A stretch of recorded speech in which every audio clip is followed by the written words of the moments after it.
Merci très chers amis internautes de Congo Puissance Télévision, partout dans le monde entier où vous êtes branchés, scotchés.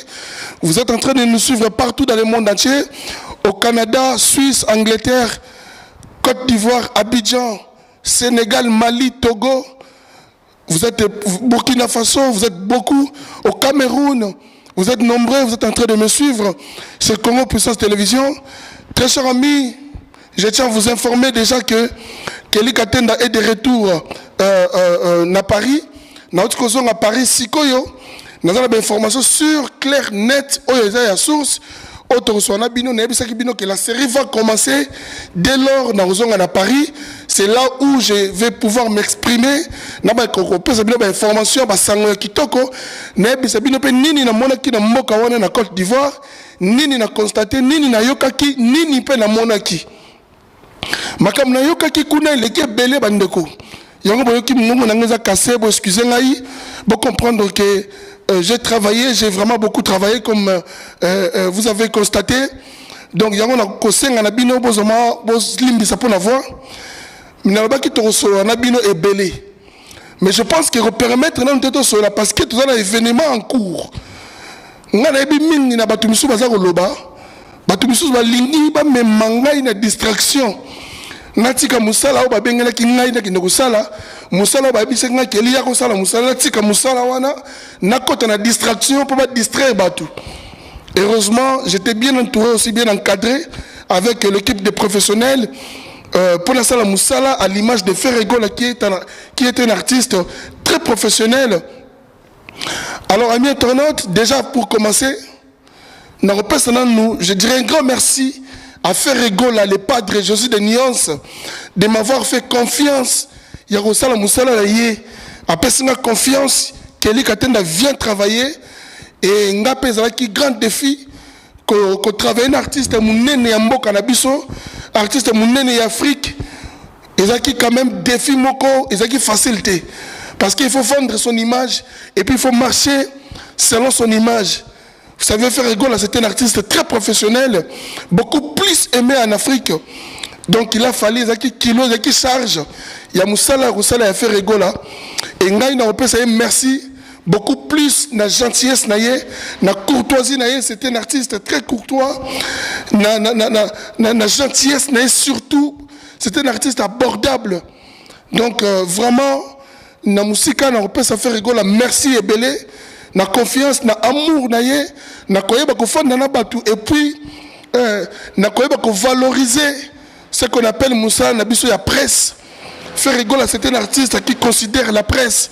C'est un artiste qui considère des journalistes. Ferregola, il est comme ça. Et on a bien appelé merci au nom de la presse. On a appelé merci au nom des journalistes.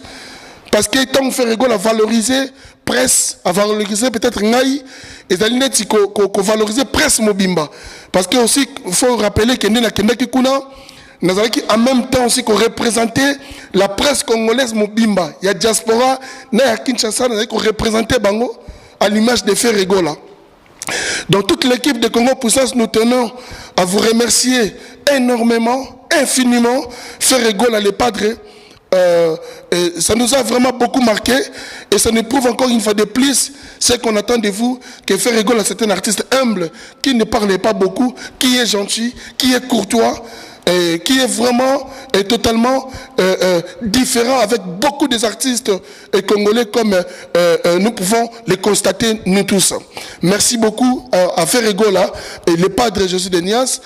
Je ne manquerai pas aussi de dire un grand merci na bureau ya Mama Fanta Fofana Mobimba Oyo basala qui en collaboration avec Jésus de Nias, le padre, pour que nakende na Côte d'Ivoire pour que nakende kusala musala Oyo penza batwatinde la kingala sala musala. Je pense que na sali musala Oyo ndenge sengela ki fayina sala yango nakende la ki deux concerts. Tosali yango pendenge sengelaki. Merci beaucoup Nabino. Biro Mama Fanta Fofana Mobimba. Nazomona Toussé Bumba Lissoyi. Mobala la Genevia. Nazomona Maman la vice-présidente Naomi la Perle Noire. Nazomona Bongo Bibiche Omu. na Cédric Makela na Washington, nazomona maman Magui Wembo Béton, boza penza ebele, na continuer dans cette émission toujours pour nous remercier bino. Et puis nous remercier ba fanatique mingi ya faire rigola, ba Gaulois nyonso surtout dans le monde entier. On nyonso ba soutenir na musika de près sur place, de loin, ba soutenir kinga makasi. Merci na encouragement na bino na ba soutien moral na ba soutien tout oyo ba Gaulois bo lakisa ki ngai de loin na kati Côte d'Ivoire na musala on a gina ko sala na kombo ya faire rigola bo soutenir nga makasi et ça linga plaisir mingi na ba onyo so ba ko kanisanga de loin ke lika tenda pour t'encourager et pense ça zoma mandat sala boye en tout cas et marqué ngai makasi. J'ai compris que na voyageur qui n'a artiste moi la valeur. J'ai compris que na voyageur n'a artiste moi aimé. J'ai compris beaucoup de choses bandeko. Na rosateur aussi le analyse semaine mobimba. Na rosateur aussi le émission semaine mobimba parce que makambo nga na kenda ki kuna komona en termes de communicateur de faire rigola, j'ai aussi à faire beaucoup de recherches, j'ai à faire beaucoup de constats pour que nous comprendre tout ce qui murmure dans la communauté congolaise à propos de faire rigola. Bandeko, j'ai récolté beaucoup d'informations, non seulement de faire rigola, aussi il y a des artistes émissions congolais également qui sont vraiment Côte d'Ivoire. J'ai récolté beaucoup d'informations, mais il y a une émission, on a promis que nous avons TV radio, nous avons la vérité, on a comprendre et puis nous avons des preuves. Donc on a la TV, et nous avons des preuves, il y a les caméras. Voilà, donc tout d'abord, je remercie les Gaulois, les Gauloises, les gladiateurs, tout le monde qui fait rigola parce que c'est à travers faire rigola que vous soutenir Naï pendant 6 jours dans la Côte d'Ivoire. En tout cas, ça a plaisir mingi. Et puis, nous avons ça peut monter et nous avons fait rigola. Pikas Mbayabo. Merci beaucoup, nous avons bien travaillé stratégiquement, nous avons repéré sa stratégie tout, et que tout ça là qui a surtout un marché qui toque. Merci aussi à Junior Mundabi, États-Unis. Nous avons fait rigoler les padres, Jésus de Nias, merci à toi aussi. Nous avons passé un très bon meilleur moment, et vraiment un etikali na histoire, na ngai, etikali na carrière, na ngai. Et quand il a servi na continue à archive, il a fait rigoler les padres. Donc un jour, il solo, oyo, il y a concert historique, il y a Côte d'Ivoire. Il était là, il était passé par là aussi. Parce que concert on fait rigoler bêta qui n'a Côte d'Ivoire, il faut boyer un concert historique. Ce n'est pas de concert oyo artiste mora bêta qui kaka bomoni a bêti concert du jour au lendemain concert balobela ngoti. Donc concert il a fait rigoler, j'ai compris pourquoi aussi faire rigoler prendre du temps pour faire quelque chose bandeko. C'est pour bien travailler. J'ai compris pourquoi j'aurai tant rien ça à likambo. À quoi bêta concert à la va vite. Faka bêta concert. Oh, il y a un concert éthique dans l'archive. Nous avons un concert à Bercy, il y a Zénith, il y a Olympia, il y a Grand Abyss, il y a un concert éthique. Un concert historique, il y a Lelo, il y a comprendre que non, concert, mon spectacle qui toko, son qui toko, qualité qui toko, banzembo qui toko, public en communion avec l'artiste fait rigola. C'est qui nous a prouvé que l'artiste. C'est un artiste beaucoup plus aimé dans Moka Beta qui na Côte d'Ivoire. Bandeko, merci na Binonyo Sonanu, merci na Bayade Dangwabana, Yade Dangwabana le patriarche, merci na Béret de presse des Amunda, le maître de leur maître. Merci na Binonyo surtout, na ba soutien de loin de près, na ba moral au tout bon sali la Keli Gatenda. Je tenais tout d'abord à vous remercier avant de commencer cette émission. Alors, Bandeko, on a Côte d'Ivoire, on a deux événements. Comme vous constatez qu'il y a très bien, on a deux événements. Faire rigoler avec des événements. En tant que journaliste communicateur, aussi journaliste d'investigation, pour aller vérifier, voir, comprendre. Nalinga ki babete nanga li solote pour nga pena ko sabat na TV. Nalinga ki na kende sur place, nenge bomona ki na koti na salle ya concert bandeko. Ko la kisabino nenge ni concert événement concert ezalaki nenge ni batu ba ki plein à concert, il y a 200 euros, il y a valeur à 200 dollars dans la Abidjan. N'engana sabino penza, bon mon abino moko, parce que toyebi batu baloba mingi na kombo ya ferry. Batu baloba mingi na kombo ya ferry. Batu bazape ko se douter beaucoup plus batu mususu, batu solo ka batu mitemo mabe, bazape ko se douter que Ferrego la sera beti concert en Côte d'Ivoire à concert la plainte. Bande ko on a trouvé que le contraire. D'abord, na koki pe ko banda sous émission sans pourtant dire un grand merci au peuple ivoirien et ivoiriennes. Merci, merci pour l'amour que vous avez montré auprès de Ferregola. Les Ivoiriens, merci à vous. Les Abidjanais, Abidjanaises, vous avez vraiment montré votre qualité d'amour chez Ferregola, les padres. Les Ivoiriens, merci pour votre amour, pour votre sympathie, pour votre accueil. Vous avez bien accueilli le groupe Ferregola, vous avez bien accueilli les padres Ferregola. Et merci de votre présence dans la salle. Vous étiez nombreuses dans la salle. Vous avez vraiment montré l'amour que vous aimez Ferregola et que vous aimez la musique de Ferregola. J'ai échangé avec beaucoup des Ivoiriens. Vraiment, j'ai compris que Ferregola, comme les Ivoiriens eux-mêmes disent que Ferregola et la Côte d'Ivoire, c'est son deuxième pays. Et j'ai affirmé et j'ai confirmé que Côte d'Ivoire, c'est le deuxième pays de Ferregola. Merci aux Ivoiriens. Mais n'oubliez pas que nous avons un grand rendez-vous encore le samedi là. C'est samedi qui arrive. Ferregola va faire encore un grand concert pour encore vous satisfaire comme d'habitude. Donc je sais que vous serez là tellement nombreux parce qu'il y en a déjà, ils ont déjà leur billet. Donc vous allez être là encore au grand maximum. Les Ivoiriens, Ivoiriennes, les Abidjanais, Abidjanaises, je vous invite de venir très nombreux ce samedi au concert de Ferregola. Vous ne serez pas déçus comme d'habitude. Il va toujours vous satisfaire comme d'habitude. Merci aussi au fan club Ferregola d'Abidjan. Fan club de Ferregola Abidjan. Là je vois Ariel Thierron, merci. Je vois aussi Koulibaly Yeti, merci à toi. Merci aussi à Mohamed Sissé. Merci vraiment, Mohamed Sissé, Momo Sissé. Merci à toi.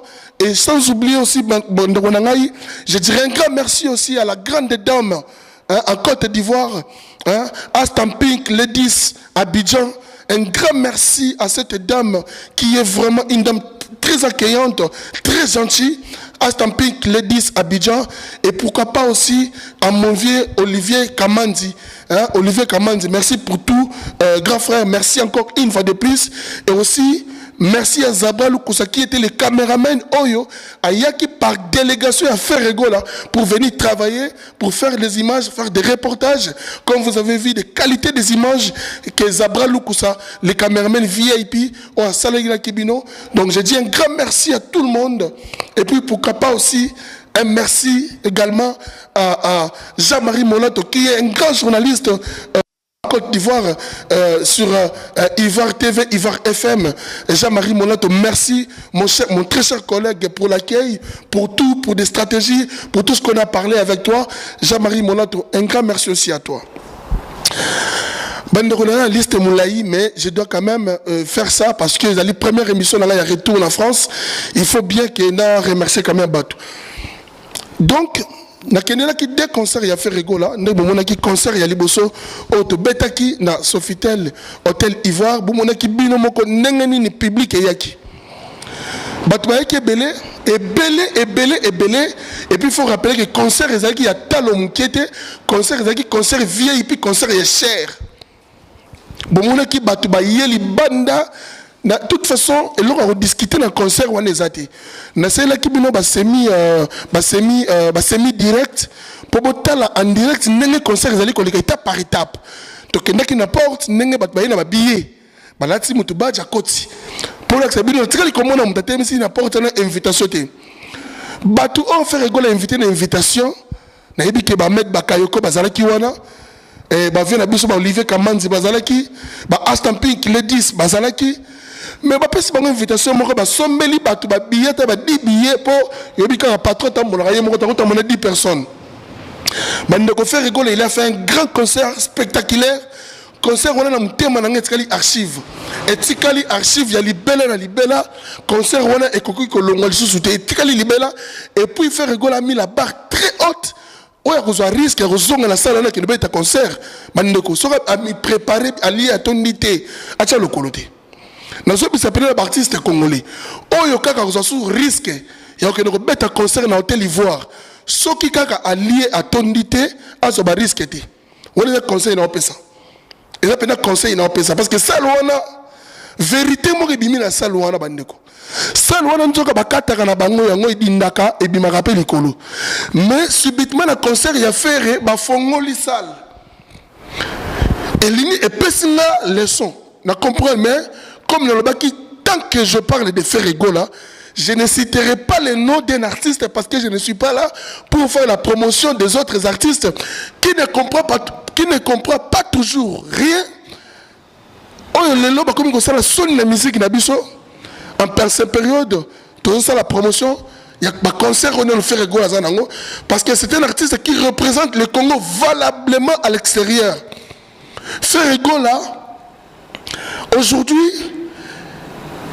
il a valorisé encore notre musique bandeko ngana uti libanda mais na roya ma commentaire na ça après premier concert le kitoko ndenge bomonaki très classe très propre il y avait que de belles nanas de belles jolies filles de grands hommes de grands messieurs en costume vraiment il y avait des patrons des bourges ils étaient dans la salle un concert tellement magnifique comme pas possible. Et ce concert, il faut garder le mitou nabino. Le concert, il y a Hôtel Ivoire dans Sofitel. C'était un grand concert. Et j'ai dit un bravo à Ferregola. Un grand bravo à Ferregola. De la part aussi des peuples ivoiriens, Ferregola, tout le monde vous dit merci pour la vraie rumba, la qualité de la rumba Ferregola. Merci encore. Dans le deuxième concert, on a parlé de la culture. Concert qui raté. Pour des raisons, boyebi déjà, la pote pour que les gens puissent comprendre. Bana pote très bien. Dans le monde entier, écoutez-moi très bien. Les Ivoiriens, écoutez-moi. Les Congolais surtout. Parce que bazo sabino mingi. Bazo sabino na bateau bani ko sa banalise à l'okuta. Ngana yeba déjà depuis kala basaka banalise à l'okuta. Basaka na bango bien informé te. Basaka pe nesika moko ba l'okuta ka pe information te. La télévision, j'ai compris encore une fois, parce que ce n'est pas bien. Vous savez, dans notre pays, nous avons besoin de gens de qualité, de personnes qui comprennent que Batu Mingi Penza, la télévision, na ba analyse na bango baza osala bandeko ngai mutu na uti na Côte d'Ivoire ngai nde nazalaki en tant que communicateur ya faire rigola kuna na Côte d'Ivoire soki bomoni journaliste moko to ayeko fanda sala ba analyse na ye aloba na émission botu na journaliste nani a pas sur information parce que bengi ferete o bengi Pikas Maya Bote o bengi Junior Munda Bité États-Unis o bengi Kelly Katenda te kutu Pikas Maya Babatu alekane ba émission te ngai nazali journaliste au bengi ngate pour la personne information au bengi producteur était Malik Soumaoro. D'ailleurs je le salue aussi Malik Soumaoro qui est le producteur de Faire Rigola là-bas. Malik Soumaoro, en tout cas merci aussi hein, pour l'accueil aussi au Yamba Gibisobia parce que c'est la famille, même si le concert n'a pas eu lieu, ça reste une grande famille. C'est un contrat amitié. Je dis aussi un grand merci à Ponito Touré, merci pour tout aussi. Personne ne connaît même les producteurs de Faire Rigola. Personne ne les connaît. Personne n'a fait un producteur de Faire Rigola. Mais où vous avez récolté tous les blablabla des informations au moyen de la TV? Qui vous a dit de dire ça? Vous avez informations, vous affirmez des choses que vous n'étiez même pas là. Vous commencez à affirmer des choses, vous n'étiez pas sur place. Mais je me demande mes questions. Parce qu'à chaque fois, vous avez une analyse, vous avez une information de source. Bon, source, la bino, nani. Bon, là, c'est une source d'information, bino place, vous pas nani. Parce que source d'information, staff, bateau, bazalaki, producteur, communicateur, staff, il a fait rigoler, bureau, ou fait rigoler, moko encore. Mais ceux qui n'ont quatre rayons, il y a bengi moutouté. Au solo, il y a moutouté, mais aux informations, la source, c'est pas nani. Il faut voir que source d'information, bino, obobake, la information, la source, et pas nani. Pour naïe, national moutouté. Faire rigoler les padres wana osone kunandeni Junior Munda Biaza wana bazana faire osoyi na été Pikas Maya Bazana osoyi na été Malik Soumaoro les producteurs de Faire rigoler osoyi na été Poni Touré, le producteur de Ferregola, au solo il a été. Bon, il y a aussi information dans source WAP. Il faut voir la biso ce qu'il y a dans information pas mototel. Sur le côté information en Nzela, ah on est comme information en Nzela, ah absolument information en Nzela à l'Okuta. Bandeko, nous avons passé une information claire, nette et sûre par rapport à l'annulation à concert à Ferregola. Concert à Ferregola parler de la culture. D'abord, ils allaient nous oyoter à le kuta bazali kolobake. Ferregola parce que ça le kim piaka parce que batu balinga ba été na concert, il y a un faire bangi ko beta concert bandeko. Vraiment, na comme on comprend que niveau bassesse, il y a pas journaliste et pende comme makasi et goumante makasi niveau mati. Niveau de bassesse pour journaliste, c'est penda on a typé bien on a TV on koloba ba connerie ba bêtise et comme on bangi ça. Ce qui penda batoza ba journaliste solo ngai avant concert banda nga la kota na stade na za na kata stade na kata salle ya Anumabo na palais de la culture parce que ba ça les ébélés mais biso salle na biso comme non Anumabo mais za na kata palais de la culture na kata stade bo mona kinga na kati na zo filmer ti batoza ko installer ba instrument boyebi na sala ke mission wana kuna na Côte d'Ivoire toza ernin d'abord ba réseau zalimi balé au concert et bêta makité. Premier problème, ils d'abord contrat ils qui respecté entre Ferregola et l'artiste. Ce qui est sûr et net. Producteur Alingaki a foutu à Ferregola après concert. Mais Ferregola il a déjà été victime il y a Bamakamu ya bongo. Avant je n'ai pas de musicien, avant je n'ai équipage mobimba, il a déjà été victime de Bamakamu. Alors, à quoi on risque était étant artiste professionnel, à quoi on risque était avant ça qui moitié et ça qui moitié. Ferregola il s'est imposé afin d'hôtel habiter ngai dans la Côte d'Ivoire, ba mise bazali, boyelinga kaka chèque nanga, so bo pesinga chèque nanga et si linga na bimi hôtel na ki concert. Ce que chèque était non bimate. Est-ce que faire ça le mabe? Est-ce que faire ça le mabe? Pour bateau non mais il fait que ce que ça bongo, sur les bagi bongo, fait que ça papa, mi boyo ki bino ba sango na ke kuna ba blabla terité. Ferregola a fandi na hôtel. Ngai na yebi ke concert za biso nyonso ba musicien bazo bonga ba yebi ke concert et kozala. Ngai na na salaki émission ezalaki 17h. Bandeko na affiche falaki concert banda 15h. Pendant que nous avons l'émission, nous avons un instrument. Deuxième cause, instrument est en retard. Instrument est comme dans la salle, en retard. On a une organisation et producteur yemoko. On est talini Ferregola. Production, instrument est comme en retard. Et causer ce problème dans le moment. Pendant ce temps, moi j'étais toujours dans la salle et les musiciens s'apprêtaient toujours et Ferregola il était prêt pour aller affronter la salle. Mais conversation c'est toujours en cours. Parce que le producteur, Picasso, CG, Blaise Polo, solo toujours le producteur. Jusqu'à ce que se mettre d'accord que Ferregola bête à concert, et après. Producteur parce que compter na mbongo soka récolter après ça fait Ferregola boy qui cause un risque il y a que bête à concert et que na souka mbongo comme une complication en tant que journaliste artiste professionnel afin d'éviter naïe. Il y a un problème. Le lendemain, le producteur a zonga qui n'a la Ferregola va continuer à débat, pour trouver la meilleure des solutions pour pouvoir attendre est-ce que concert c'est quoi il bêta tout ça Ferregola il a donné ses conditions et condition Ferregola pèse na producteur a coquille condition on a dit. Bonne nouvelle.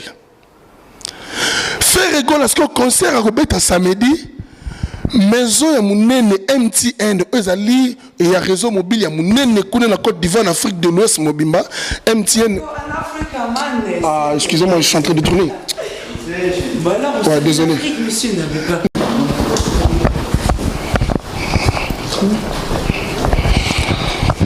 Oui puis ça va musala. Donc c'est-à-dire que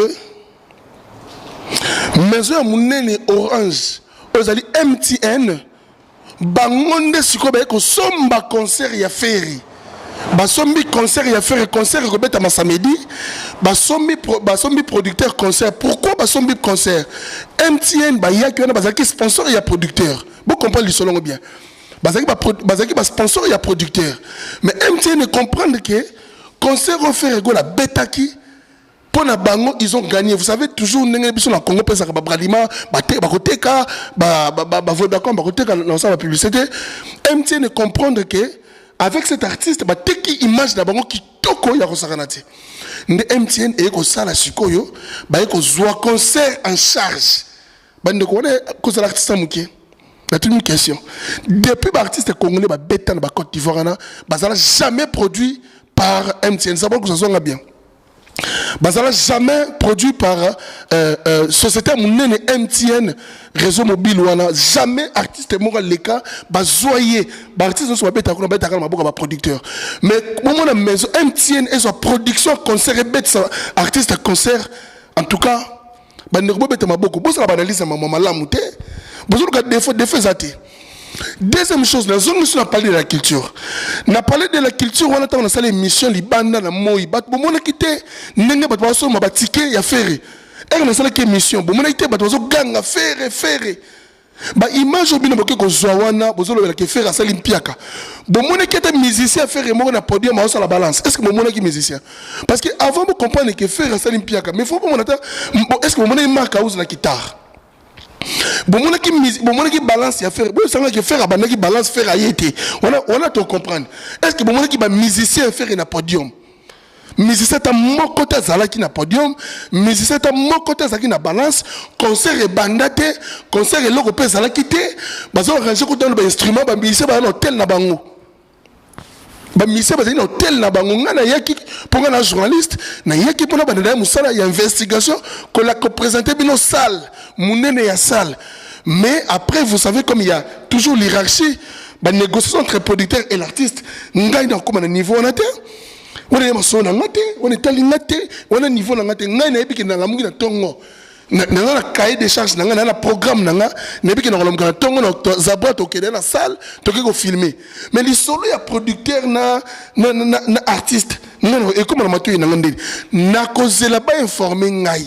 Baïbi Sanga Kelly, le mois qu'on est dans la salle, n'est-ce pas ben ngai vers 20h Kelly vient à l'hôtel. Batou balobi que pour la nuit te passe information en retard. Quand c'est naïbi si binoté, ngai tant concert est annulé. Est-ce que l'hôtel mais le boss stade n'a pas ni maman koloba qui concert a fait annulé, boy. Sans pourtant naïbi ba raison là pour naïbi hiérarchie zali ba pikas mbaye zali CG Blaise pour le bazala ki wana ngana okinde sauter bango tena que son affaire makambo wana donc il faut pas informer ngai pour ngana ko informer bino tangu namoni ba ko benga ngai ba sera Kelly zonga na hôtel la président tout ça yaka koto neko comme na hôtel la presse il était déjà presque 23h minuit vous savez on était en Afrique na commune hôtel ne ba tenir ngai informé que tala mamouza bu concert samité pona boy. Alors j'étais obligé maintenant na zonga ndako na zonga na hôtel na ngai na pour que demain le lendemain na bimana passe une information. Batu mususu ya lokuta ba lobi ke faire rigola azalaki na concert babangaki ke ba concert mi balé moko azalaki wana elingaki et ça fait rigola piaka mais na bien. Batu mutaye na biye na concert à faire bana publicité kala muto asoma ki biye na concert à faire pour ya rumba yo kanisi ya ticket na yona ki ndakota na concert coupé décalé to concert moko boy non akoya concert ya faire et puis d'ailleurs ngai moko témoin que batu musu ba ki concert wana tant ba yoki ke faire robeta concert kuna bande ko salona ngai bukana na bisi bino salona ah tambie na la président prise meta la kaka. Ils ont un contrat, je suis zaté. Mais puis ça peut les portes de prise. Mais ça qui contrat. Contrat, nous avons 4 mois, nous avons quitté. Pour ça, on a stade où on a un défaut, stade où on a Boukani. Stade où on a Boukani, on a possibilité de balabala, on a nyonso. Batu on a filmé qui concert à faire. Mais bah image oh batu bazui oh faire un piaka bazui longo wapi bande oui bisanga bon faire un piaka betaki bah image on a bosi longo wapi oh Banaliste, journaliste banalise. Bon, si image on a wapi, non la tinde les bino, bino sont comme information la source. Bon, source on nani. Donc tout le monde source na bino banani. Na staff a fait ressources na bino nani. Pour bino besoin information la source, producteur a faire boyer biété. Besoin numéro de mais source bino besoin information et ça quel genre de source? Faut une source à qui nous qui peut-être. Faut une source à qui nous qui pense une source normale. Il fallait les cas par ngai, tout les cas par ferré. Yemoko, tout l'équipe par CG Blaise Polo, tout l'équipe par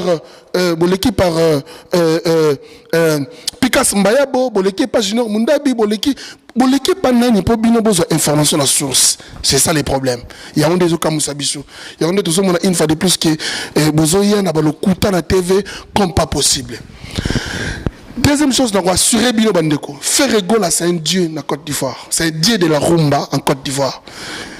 Artiste moko balingi lokola faire na Côte d'Ivoire réalité. J'ai eu des informations, il y a des artistes misusu on a koya pe kolobelela ce qui fait rigoler si ma programme ba concert na ye na koya kolobelela pe ba artiste misusu na ko expliquer bino que belé ba kenda Côte d'Ivoire ba kosa biso trop nga na subi ba preuve na ngona ce que information source na koya na preuve na accès bino pe botala a ezaki boy a ba leka ki ba loba ki boy a le côté za ki a tala na koya ma be moko concert à samedi kakeleka le roi dans Paris n'a dit que et ça il n'a pas si faïna dans sur terrain pour que n'a pas sabino exclusivité n'a pas sabino pena image en exclusivité n'a pas sabino musala parce que pour moi n'a pena makamo en réalité n'enga makamo zalaki mais miracle au salama miracle mais au salama na bimeli bino na Côte d'Ivoire les sous miracle mo boye ils en cours de téléchargement.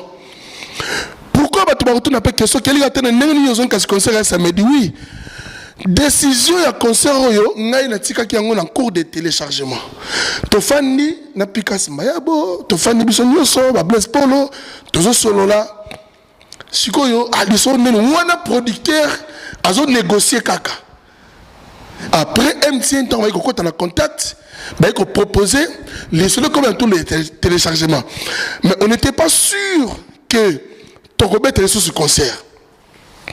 On n'était pas aussi sûr que Togobet a dit. Alors moi je devrais déjà rentrer comme programmé, billet dans la réservation, ma camion surtout Nana Zabra Lukusa, fallait que tu zonga déjà. Zabra au zonga Kinshasa, dans la zone Paris. Si à un moment là, tu fan te dit ah, ce qui te bêtité, ça veut dire que billet d'avion on a dit non quand même, faut rappeler, billet d'équipe cher. Billet vous avez obéi, nous obligés ensemble à billet moussous. Au moins nous avons un billet normal, après nous avons un billet sur placement, nous avons la première classe, nous avons un aéroport toujours. Mais bon, tout ça n'est pas là. Parce que tu as évité ce conseil ici, nous avons informé l'avion que le conseil est bête. Nous avons informé l'avion, avion tourné déjà, si vous avez porte, avion tourné, nous avons quel conseil est-ce que c'est déjà avion? Nous avons la porte avion qui t'attend. Nous avons informé la 4 avions, avion à tarmac qui est comme tourné déjà. Pour moi la fatigue, nous avons quand l'avion est tellement na kita na zonga. Inge simbati. Dommage, nous avons la 4 avions, nous avons la maya misu. Bah tout le monde le lani habité na ti concert. Bah tout le monde le lani habité na ti concert. Na tarmac avion tourné. Blaise pour la benga Kelly aussi des avions. Ah. Wendeko. Mais si vous aussi moment la place dans l'avion. Mais n'ebi que avec ma soutien ma belé il faut une zonga concert. Il faut une zonga ngokaka. Donc les autres allient mardi na comme Paris mardi. Mais il faut une zonga. Vendredi na tongo on a bima la Côte d'Ivoire. Il faut une zonga. Na ko raté mon banga concert on a té. Parce qu'on a des concerts, on a des événements, on a des archives, on a des ratés. Il y a des mystiques à fourmi dans la zone à Côte d'Ivoire, dans la précipitation en urgence, dans la zone.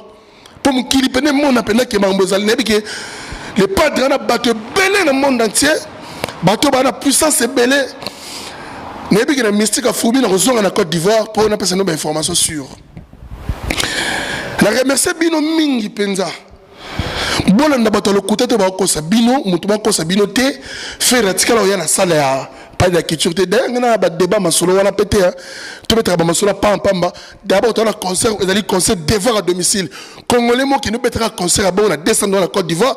Ba fongolo sal ndenge mafongola sala les pas de ba diminuer la kitité ça les ala ko fongola munene beta concert a bongo même journaliste a kena mona filmer ba mona parce que artiste sozo voyager il faut voyager pendant journaliste il y a investigation à mona pour être kasango pour un concert à faire na moni bo beta débat na ngote na moni bo lobe na ngote mais faut bo lobe na faire ça il plaît beaucoup sale ba fongoli li faire sale place à rumba ça qui est-ce que bino mona ki ba bino rumba muto mona concert à faire ba tema bino rumba bo lokisanga place ya rumba ba tchaki ba kiti bo mona ki ngote bota ba concert ya artiste congolais e beta kuna Côte d'Ivoire bo mona ba bino ba rumba liboso mais est-ce que concert à faire bo mona ba bino rumba liboso donc c'est-à-dire que producteur ali be quand tout benza a teki ba kiti a bomi place à rumba ba to préfère ba bino ba rumba ko telema concert à Congolais te better na rumba liboso hein ba doit bien des années liboso mais faire place à la quitter na kena ko filmer notre na bordure ya salle pour les gens bateau en fait il connaît ba maman na ba papa na ba jeune ba na tout bazali wana rendez-vous samedi oyo ndena bisi bino ke na mystique fourmi na bogomo na Côte d'Ivoire en tout cas na ebike avec Dieu inchallah tozala wana total ce qui vous permettre parce que vous savez qu'en ce moment pour voyager c'est très compliqué et je sais que belé pendant que voyager donc et parce que d'abord il faut rappeler qu'il y a une invitation officielle hein une invitation invité parce que vous savez après que voyager il faut voyager avec un motif impérieux donc il fallait pour la production il y a un concert à faire et du coup j'étais invité par son producteur avec l'invitation. Parce qu'il faut que justifie le déplacement avec un motif impérieux. Donc moi j'avais un motif qui était impérieux impérativement, qui fallait dans un événement pour que ça aille bien. Là on va voir ceux qui paient maison MTN, ils peuvent encore passer une invitation pour que et permettre rien à Kende. Mais je pense que si tout est bon, je pourrais être encore là dans le concert à Ferregola. Donc merci beaucoup Bandoko. Mais la série continue. Je vais vous donner des informations. Cette émission était d'abord pour un but de vous remercier pour votre amour. Tout ce que vous avez montré à Kelly Katenda, nous surtout pour l'accès à faire rigoler les padres. En tout cas, bozala bongo, bagolois, bagoloises. Bon, les padres nabino, vous savez hein, vous savez les penza na les padres nabino, vous savez la faire rigoler nabino, te faire rigoler za dumoko ah non. Bon, to ba mingite. Mais na moni belé artiste ozali aimé na Côte d'Ivoire le roi la faire azate na tout bon peu question mais pourquoi besoin linga faire rigoler mingi babi parce que lui il fait la vraie rumba lui il est resté dans la rumba il fait la rumba lui c'est la rumba et les Ivoiriens ils adorent la rumba comme pas possible vous savez des hommes fait vers monsieur na banzela na Côte d'Ivoire parce que babi quand il n'a rien à faire si on me dit ah faire rigoler bandeko et ça linga bien. Et ça l'est bien. Aujourd'hui, Ferregola, il a rajouté une pierre dans la carrière à Kelly Katenda. A même la chaîne de télévision, la chaîne de radio, donc il y a RTNC à Côte d'Ivoire. Ferregola Meminga Kuna. Tout le monde na TF1 à Côte d'Ivoire, Meminga Kuna. Ivoire FM Baneko. Afin de singa wana loba. Ce que yo communicateur et artiste. On a l'artiste, on a un devoir ya boy. On souka wapi. On a même sikobo, on a l'artiste intel. Bon artiste on comme ça même na voyage. Loba siko ba tala yo loba munogoni. Obimisa ki chinois, ki wara, ki bundi buto loba munogoni. Popo le kakude fa ko français. Émission français. Bino artiste on a artiste. Oza soki nani bon artiste même ce contact communicateur papa. Oza chimie na plateau hein. Nazo chimie sikoyo les padres scolaires talanga na songa linette alo bananga siko bon moi no luka pe makambo bunda lobawa bon le quoi il a confiance nanga il dit très bien que Kelly Katenda c'est quelqu'un qui est passé sur le banc de l'école je maîtrise très bien mon travail na teki artiste nanga produit nanga na fier na produit nanga parce que faire rigoler notre Côte d'Ivoire comme produit nanga fallait teka produit nanga na teki produit nanga kitoko mais na chaîne Ivoire FM première chaîne il y a Côte d'Ivoire très très bien ah qu'est-ce que et puis l'équipe très très très bien Et ça a plaisir à trop et marquer une histoire. Et marquer une histoire. Les loyaux, une histoire est congolais, na chroniqueur journaliste ni surtout. Makamonga il est na Côte d'Ivoire, journaliste monté na Congo azo yango. Journaliste mon côté na Congo azo na lobi bien. Je répète, na ko banda pe likolo tinase. Na longa ba bolo abonza quoi. Journaliste monté na Congo azo makambo ngai na kende ko na Côte d'Ivoire. Ce que fait Rigol a fait des mois. Journaliste monté artiste à Salaïboy. En fait, ne comprenez que Frère Rigol, c'est quelqu'un qui aime beaucoup plus, qui aime des Congolais. Et Frère Rigol, il est vraiment fragile, la montagne, ça va est bien. J'ai compris que quand tu fais un bon travail, Frère Rigol, il est fier de toi. J'ai compris ça, j'ai vu ça. Parce qu'il est comme ça. Quand tu fais très bien ton travail correctement, ne viens pas commencer à insulter. Vous imaginez que moi, aujourd'hui, si on est journaliste, je suis au Congo, tu as pote, on va faire un musicien.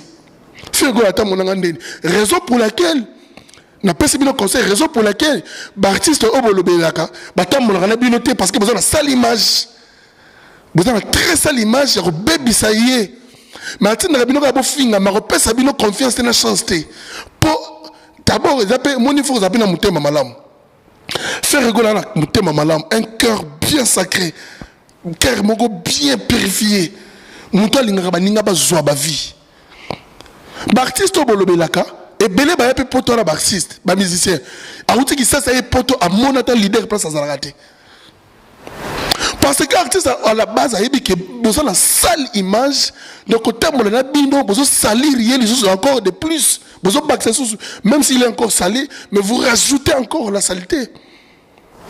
Mais Frère Rigol il est fier de moi a yebi que quelqu'un n'a jamais mon émission ngai na finga mission na banandé. Non, ça avec l'éducation que j'ai, je ne peux pas le faire. Et aujourd'hui, et fouti là. Pourquoi? Parce que je fais un travail bien correct. Je respecte des artistes. Et je dis que la vérité, uniquement que la vérité. Il y a les loyaux, retomber dans la fan na chaîne Ivoire FM, chaîne Mounene, avec un grand journaliste là-bas, Jean-Marie Molato. Il y a une émission, il y a une émission monene où est le monde entier na fandi wana où ezali que les autres nage journalistes me sont tiers aussi ça peut que ça musana e akofanda kala ba chaîne wana te akoko yamba ke na ba chaîne wana pété akofanda kala na analyse il y a le kuta information parce na ngote tina suka na ngo suki na peka analyse ba gauloise na Côte d'Ivoire bozo ebele ko sakanati. Na Côte d'Ivoire, vous avez belé Frère Rigol, c'est un artiste l'artiste congolais le plus aimé na Côte d'Ivoire. Ça c'est vrai, ça c'est d'abord première information. Et l'artiste le plus aimé et le plus écouté en Côte d'Ivoire. Bandeko, na ba image na filma ki na oya nango, na chana émission, na ça ba émission et belé moko. Ya ba sango na sukuna, Abidjan est tellement doux, mais ils m'ont informé quand même. Merci aux Ivoiriens. Vous êtes tellement gentils là-bas. Vous êtes gentil, vous êtes doux, vous êtes poli, vous êtes accueillant, vous êtes marrant aussi. Excusez-moi quand même, j'adore. J'adore en tout cas. J'ai aimé Abidjan. J'ai beaucoup aimé Abidjan. Je pense que je vais encore répartir moi-même, même si on n'a pas de production, je vais quand même venir maintenant parce que j'ai profité, mais je n'ai pas vraiment profité à fond. Vous comprenez, parce que j'étais parti travailler. Et cette fois-ci, je vais aller quand même moi-même en famille, profiter aussi à Abidjan, voir Abidjan, profiter à Abidjan. Vraiment, Abidjan est doux. J'adore Abidjan. Abidjan est doux. Les Abidjanais là. Voilà, merci beaucoup, très cher ami. Frère Rigol a un grand concert ce samedi qui arrive. Un très grand concert. Vous allez voir vous-même que Frère Rigol va casser encore une fois de plus la baraque. Je vous invite de venir nombreux, de venir vraiment au grand maximum, beaucoup. Merci, merci pour tout. Merci pour tout. Je suis là, et je serai là. On continue comme ça à Moussala Kitoko pour vous informer. Voyage dans l'équipe super bien. Donc voyage l'équipe très bien magnifique. Mais j'ai des émissions à faire. Makambo ici là, j'ai des émissions. J'ai des émissions à faire. Et belé, il y a un sanganati. Non, la télé bino. N'a pas preuve, n'a pas image, n'a pas belé. J'ai des émissions à faire. Mais si ça nous contrat, on a qui nango, il y a pas concert. On a sous contrat. D'abord, on a un contrat, il y a un concert. Tant que le concert est sili, nous avons l'indépendance. On a bêta masola artiste à Congo, artiste à Mboka, mission à Mboka. Nous avons dit que nous avons Côte d'Ivoire, nous avons Kiboui. Balobela pour la mission telle, nous avons pour la mission telle, Balobaïboui. Positif ou négatif, et que une émission. On est sûr et certain, car je dois exercer mon travail correctement comme il se doit. Ça c'est bien, je vais le faire bien. Après avoir finir le contrat avec Ferregola pour ces concerts du Côte d'Ivoire, je vais revenir maintenant comme d'habitude un journaliste indépendant et je vais vous informer correctement de tout ce que j'ai récolté comme information en Côte d'Ivoire parce que j'y étais. J'étais là, j'ai vu, j'ai compris, j'ai écouté, on m'a appris beaucoup de choses. Bandeko. Mais tenez-vous prêts. Album aussi, Harmonie arrive. Dans l'album Harmonie, vous serez totalement confondus. C'est-à-dire, là où vous attendez Ferregola, il n'est même pas là. Il est parti comme ça. Tout ce que vous pensez, vous imaginez qu'album Harmonie aux albums. Ferregola, stratège, à Kossi Batou. Bon, excusez-moi les mots, c'est pas qu'à Kossi Batou, mais stratégiquement, à tromper Batou. Ma casse. À tromper Batou. Donc, c'est-à-dire que, à même si vous côté, moi, pour Kalin Sakake, Kunamaza, ne Kunate, voilà ce qu'on a dévalé. Ferregola, il n'est pas là-bas. L'album Harmonie, c'est un album que. Vous n'allez même pas croire que c'est Ferregola ou bien Nani. C'est-à-dire ça n'a rien à voir de tout ce qu'on imagine de Ferregola. Ça n'a rien. Donc je vous dis les Gaulois, ça n'a rien à voir de tout ce que vous imaginez de Ferregola. Ça n'a rien à voir de tout ce que vous imaginez avoir comme l'album Harmonie. Ça n'a rien à voir. Bientôt, vous allez tenez-vous prêts, merci de vos commentaires. Merci de l'encouragement. Merci pour la force que vous avez donnée à Kelika Tenda. Merci vraiment. Merci pour tout. Vous avez montré vraiment votre amour et je suis très très très content. Ça me va droit au cœur. Non, hésitez pas, bato balandaka ngai, ba fanatique na ngai, bato balinga Kelika Tenda, bato balinga Ferregola, bato balinga la bonne musique. Merci la force que vous avez donnée à Kelika Tenda. Ça me va droit au cœur. Vraiment au cœur et je vais continuer toujours à faire un bon travail pour vous. Franchement, merci encore une fois de plus. Je vais continuer comme ça. Je vais même améliorer encore une fois de plus parce que j'ai vu que vraiment vous étiez tous derrière moi et ça m'a beaucoup aidé et ça m'a encouragé de plus même s'il faisait il faisait trop chaud et j'étais obligé de sortir, aller chercher des images, faire ceci, cela. Mais avec vos encouragements, et ça me purifie à tout moment, ça me donne encore la force et je pense que ça me va droit au cœur et je vais continuer à faire aussi de bonnes choses pour vous. Un grand merci à Bibiche Oumou Show, merci à toi et Cédric Makela pour vos soutiens aussi. Comment est-ce que vous soutenez Kingaï, n'a pas coup de fil, n'a pas encouragement, n'a pas moral et tout, merci beaucoup. Un grand merci à Maman Fonta Fofana. Maman Fonta Fofana, maman présidente, il y a des fanatiques, il y a Ferregola, il y a des Gaulois, des Gauloises, il y a des longs aotés. Bundiso, il y a des longs aotés. Vous avez fait un bon choix. Vous avez fait un bon choix. Bureau Mobimba. Mbota trop, na bino. Mbote pena na bino akasi. Maman Magui Wembo, merci. Tous ces Bumbalisoyi, Mobala la Genève, merci. Ayada Dangwabana. Merci à tout le monde, vraiment. Coupe. Donc, merci beaucoup à Emmanuel Kalonji. Kalonji, merci. Merci aussi à Sylvie Betty. Sylvie Betty, merci beaucoup. Merci aussi à mon frère, mon ami, mon pote, Chada Polecha. Polecha Eba Chada. Merci à toi. Merci vraiment, merci, Chada Polecha. Merci à Chris Arnaud Makumba. Oh, Chris Arnaud Makumba. Chris Arnaud Makumba. Nakutanaki na Nasser Nabiso na Abidjan. Routine de ma photo. Chris Arnaud Makumba. Routine de ma photo. Merci à Maman Lanita la Gabonaise. Merci Nabino. Maman Lanita la Gabonaise. Bino boza bureau. Et Maman Fanta Fofana. Merci na ba soutien au Salaki pour que Kelika Tenda qui est na Côte d'Ivoire. Maman Lanita la Gabonaise.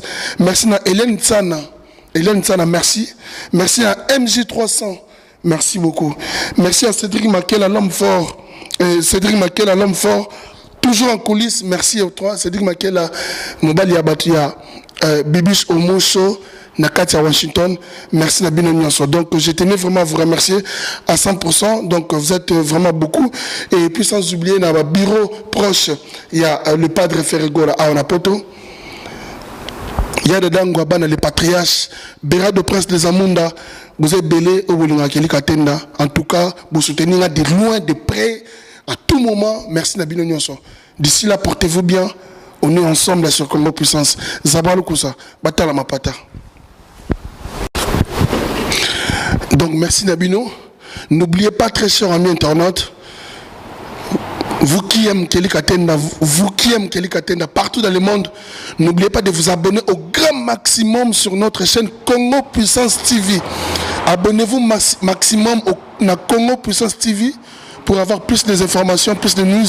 Et puis partagez l'émission, partagez. Tout soit toujours dans les commentaires. Merci beaucoup. Abonnez-vous au grand maximum car vous ne serez jamais déçus sur le Congo Puissance Télévision. Merci.